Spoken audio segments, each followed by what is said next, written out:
Comedian and businessman John Vlismas joins me now to discuss the business of comedy after the resignation of Jacob Zuma. While for the business view, we are joined by Landiwe Mahlangu, who is Nafcoc Chief Economic Advisor.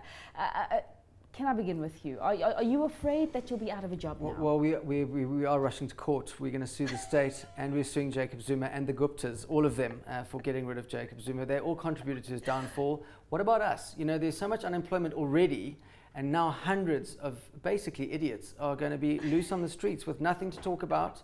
We can't talk about the new president because he hasn't been sworn in yet. And then when he is sworn in, we don't know how he's going to react. All we know is if we make a joke about him, we don't know if he might just order comedic action, and then we might be gunned down in the streets. So it's very complicated and tense. It's very tense. I mean, we were talking to Zapiro just a little earlier, and you know, he says a lot of comedians have already started going forward, or going for Cyril, representing him as a buffalo. There's an idea for you, perhaps. Well, there's an option. You know, even Johannesburg is weeping today for the comedians. It's falling out of the sky. God's crying. Comedian. These are comedians' tears. Falling, and it's sad. We could funnel this all to Cape Town, and we can't even get into court because there's a queue. Obviously, Julius Malema wants to sue everyone. Then behind him is Patricia de Lille. She's suing herself, apparently. I don't know how that works, for being in contempt of herself. So it's a very complex day for us. It's not as happy as everyone thinks. Oh, you know it, right? We are laughing right now, but of course, you know, the serious issue is the fact that, you know, South Africa could possibly be in for a better dawn. The markets are calling it a new dawn. I mean, your view of where we are right now? Well, certainly, you know, materially things may not necessarily change.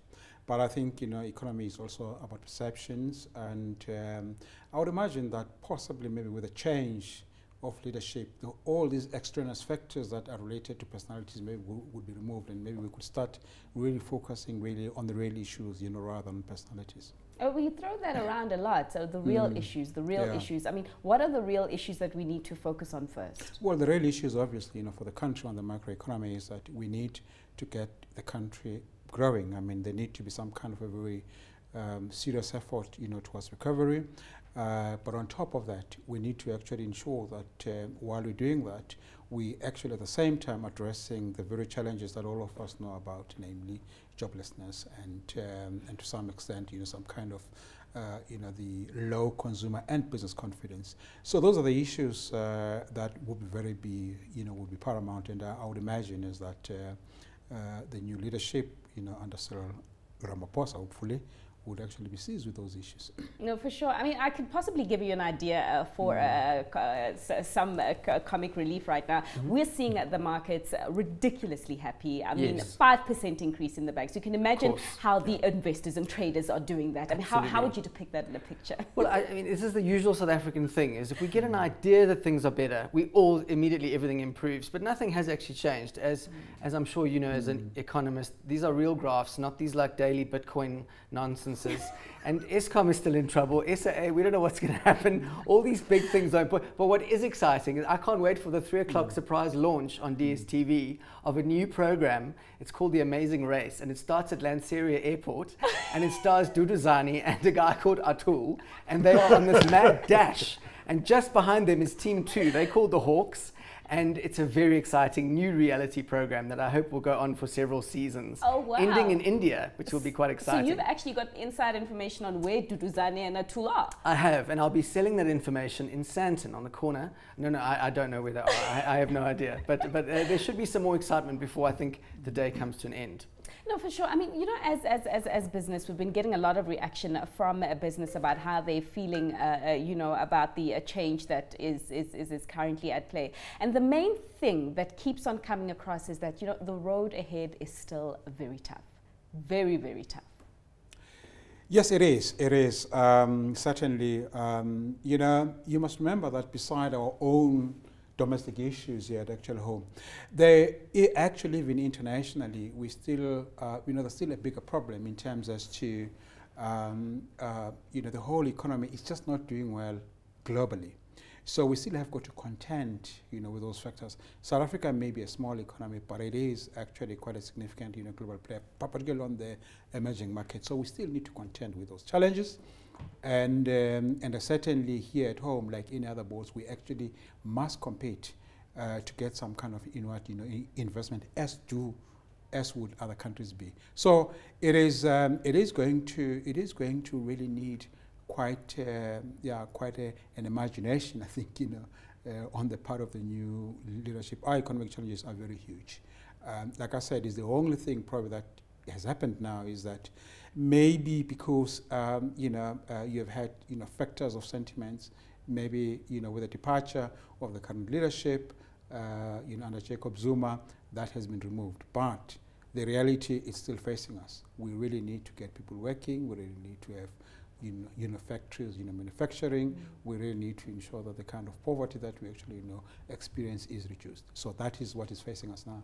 How do you think the opposition, if you had to picture the opposition right now, I mean, many say that because he resigned last night late, I mean, it's taken the possible victory or the shining moment away from the opposition, particularly Julius Malema. I mean, there's an idea for you? Well, I think it's the morning after, and so there are people climbing out of bed who perhaps were in bed together that felt it was awkward, but they needed to be in bed, and now they didn't need to be in bed.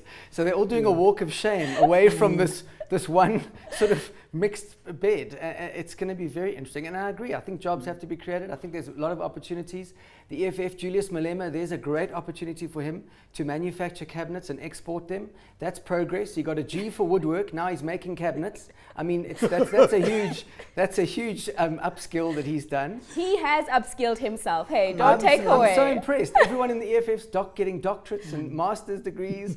He's much better on the woodwork. So I think it's going well. We could export presidents. We've got so many potential presidents in this country, and only one is going to get it. So we could send Mmusi Maimane to one African country, we could send Julius to another, we could export presidents here in various flavors, and we'd still have lots of politicians left. No, for sure. I mean, so the State of the Nation address coming up, I mean, as a fellow South African, what would you like Cyril to be saying to you? Yeah, I'm sure he should be able to provide much more information on that.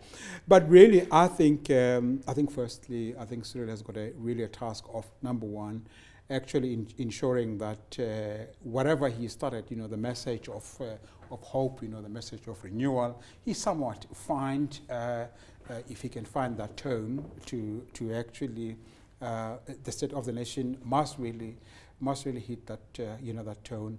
But I would imagine as well is that strictly speaking, Cyril technically has got about a year or so to actually stamp his authority.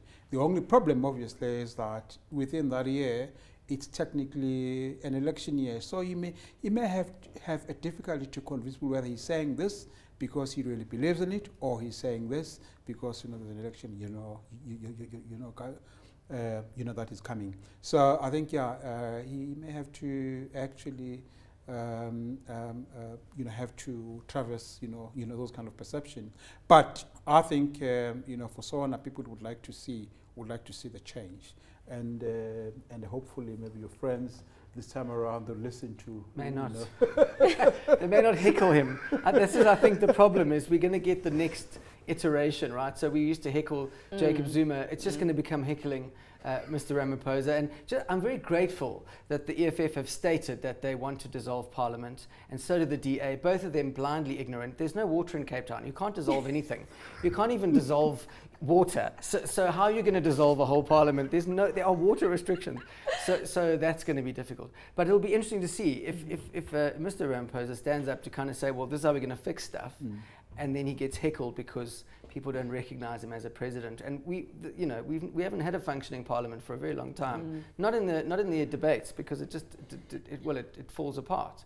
So it's going to be very interesting. Yeah, well, we don't really have to wait for much longer, because at 2 p.m. I think, what are we at? Yeah, in about an hour or so, we will know. But gentlemen, thanks so much for your time. That was comedian and a businessman John Vlismas, and Landiwe Mahlangu, who's Nafcoc Chief Economic Advisor.